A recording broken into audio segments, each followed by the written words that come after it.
You are listening to episode number 88 of the Secondary Science Simplified podcast. It is our last episode in our giant, not so many series of curriculum design that we've covered the month of July. We've had 9 episodes on curriculum design. I hope all these extra episodes over the course of this month have been helpful for you and you aren't too sick of hearing my voice. I know Monday is the last Monday in July, but we're going to go ahead and transition into classroom management because I know a lot of you are so ready for that. So stay tuned. But for today, I'm going to try to keep it short and sweet, but you know how I can get excited and I just can't stop. But I'm going to do my best to keep it short and sweet and just share how I go about writing my end of unit tests because it's probably the most challenging assessment you can write is a test. And so if you need help writing tests, this episode is for you. Let's dive in. This is Secondary Science Simplified, a podcast for secondary science teachers who want to engage their students and simplify their lives.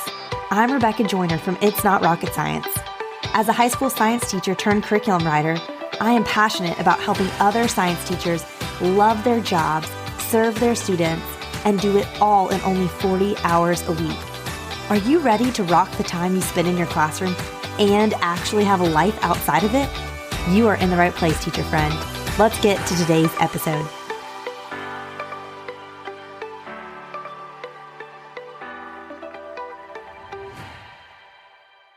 A little preface before we get into it today.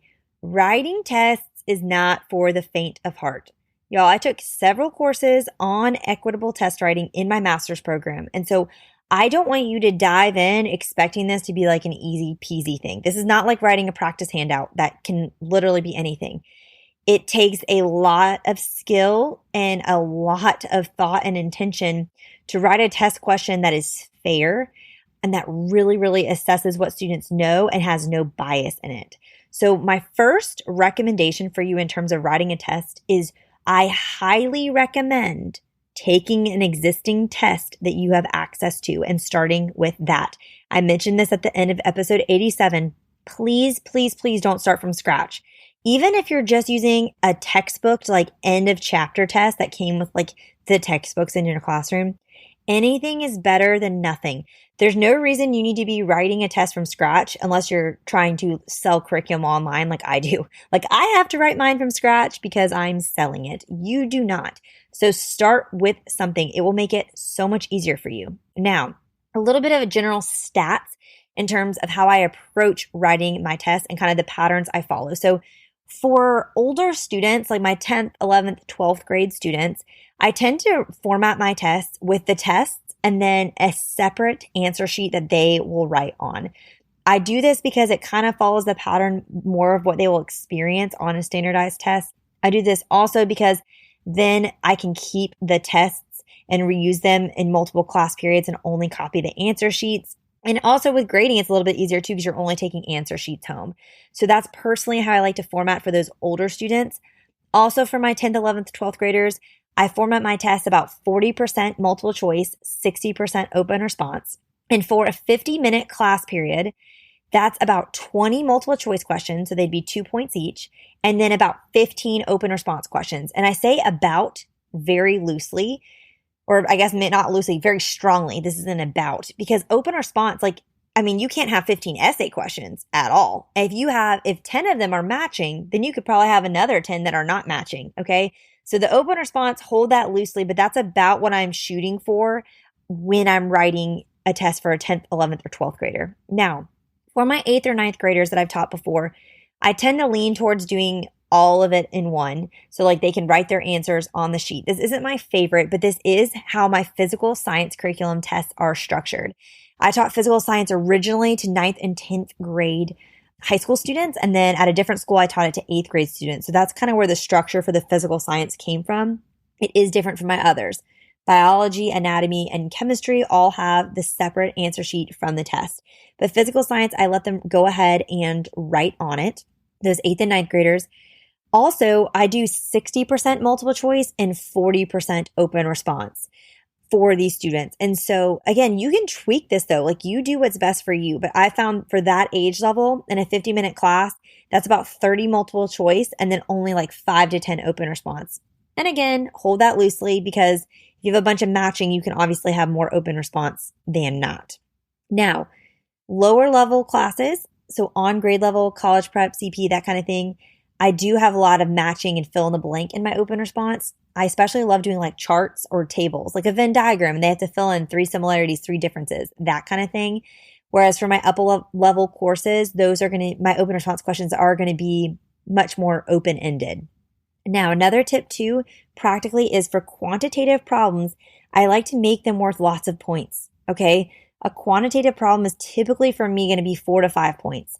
I have some physical science problems though, in the physics section in particular, that are like 6 or 7 points because there's a lot of steps that they have to walk through in order to get to that final answer. And I do this intentionally because I really train my students in my quantitative science classes to show their work because they can get so much partial credit for working through and showing me their thought process.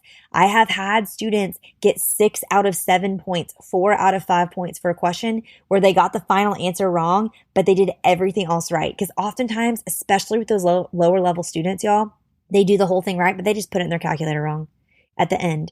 Okay, so I'm not going to take off 7 points because you punched it in the calculator wrong. So I really encourage you doing that as well. Another thing to consider in terms of how to structure your test is dividing your tests up by concept. So this is something I do fully in biology, partially in anatomy, and not at all in chemistry and physical science. And I'll explain why. So I started doing this with biology because this was something that the team of teachers I was on did.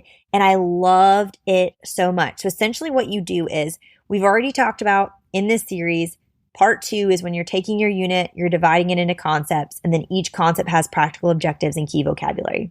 So when I say you're dividing the test up by concepts, a test should only cover like 3, maybe 4 concepts in a unit. So what I would do in my biology is say concept 1, and then it would be the multiple choice questions that were specific to concept 1, and then it would be the open response specific to concept 1. And then it would literally be labeled concept 2, and it would have the next multiple choice and open response. Concept 3, next multiple choice and open response. And then in biology, I always did a cumulative section at the end with things from previous tests, and that was a really important feature for me in preparing my students for the EOC at the end of my biology course, and I found that really helpful for them. But the reason why I absolutely love doing it this way is you get such good data. It is so clear for you to see which concepts as a whole students are struggling with. Or you can sit down with a student who got a 60 and that's really discouraged and be like, look, you crushed concepts 1 and 3. You knew everything from that. You just didn't know anything from concept 2. Oh, look, you were absent for 4 days when we covered concept 2. You can just do so much more problem solving and reflecting with students after the fact if you have it strategically divided up by concept. I also did it by concept for my own learning too, to know what are the concepts we need to hit harder at the end of the year for our end of course review. Also, the concepts that this class as a whole did the worst on typically became the cumulative section questions on the next test.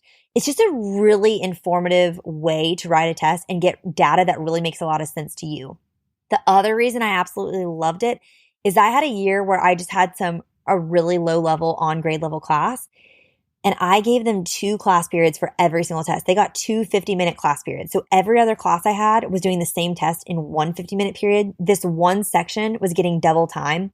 And about 80% of my students in that class had an accommodation for double time anyway, so it was serving them. But the nice thing about having the test divided in concepts is it was super easy to do that because I would just give them concept 1 and 2 the first day and then concept 3 and cumulative the next day. Also, speaking of accommodations, the resource teachers I partnered with for my students with IEPs and 504s absolutely loved this about my biology tests. They would print them for their students 1 concept at a time. And so that helped decrease overwhelm. It helped with students who have spatial things when they're looking at tests.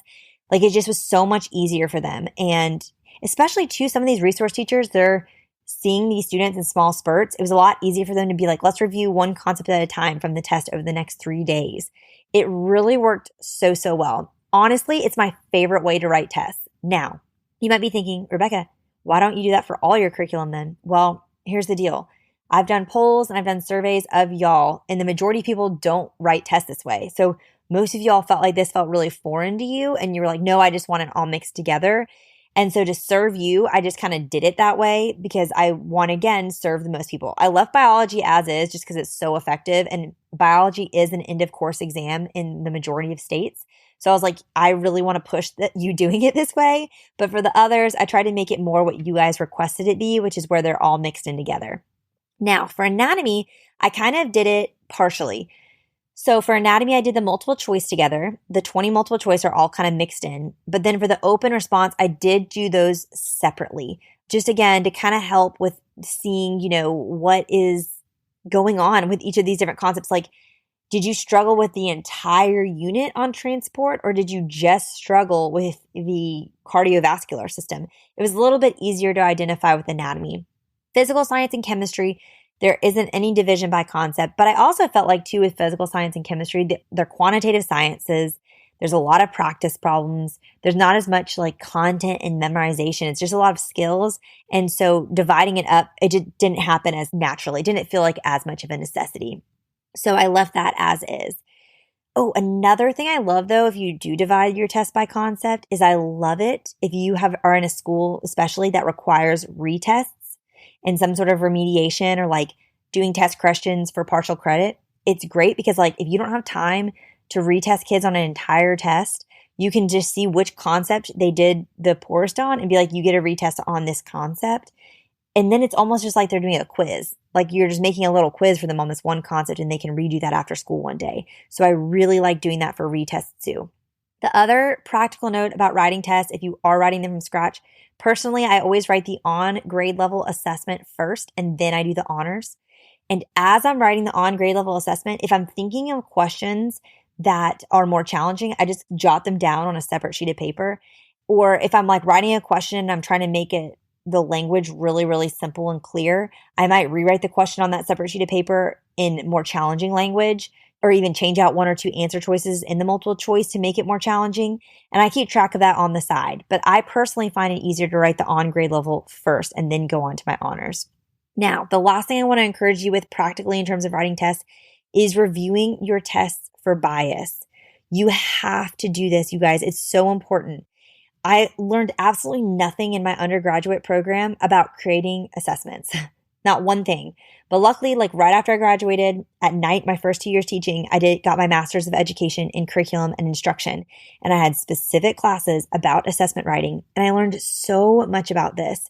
You want to make sure your questions are fair and they're only testing the information and not students' backgrounds and experiences, or not just like their ability to understand the English language. Okay. So the best way I recommend doing this is collaborating with coworkers who have diverse backgrounds to review your questions. And if you're not comfortable with that, your students can help you. Okay. I want you to give yourself a lot of grace and kind of humble yourself and be willing to, after you give an assessment, be willing to throw out questions. Be willing to talk to your students and be like, what did you feel like was not fair about this question now that we've gone over it? And make corrections for future years. If you can collaborate with other teachers in your school who teach this subject, or in your district, or even ones you meet online, I think that's even better. I think the more brains you can have on an assessment that you're writing, the better. And again, if you don't have connections with any other science teachers, please, please, please at least start out using pre-written test questions, whether that's from a curriculum writer, a textbook company, whatever, because those are people that have had training in writing equitable assessments, and you're just going to be starting off on a much better foot for that. Okay. An additional little tip, if you have English language learners in your classes, is really think through the words you're using and make sure you're using the simplest English word for that. Like obviously, if it's a vocabulary term on the content that's very specific to the content, like if it's acceleration in physical science, they need to know what that means in physical science. That's one of our vocabulary terms. But they may not know increase, decrease. And we don't want to throw them off and them get the wrong answer just because in the multiple choice questions, the words were increase and decrease when you could have just as easily said, get bigger, get smaller. Okay, so give it that kind of lens as well. And again, hold your test with open hands and approach them humbly and be willing to be wrong and to throw out questions as needed over time. Tests get easier and easier. They are 100% a work in progress, and you can make them better over and over again. And you won't have to be necessarily like rewriting tests forever and ever. I promise, okay? So here's my action step for you, your very last one in this series. I recommend finding a coworker and swapping the tests that you have for a course with each other and just having each other review them for bias.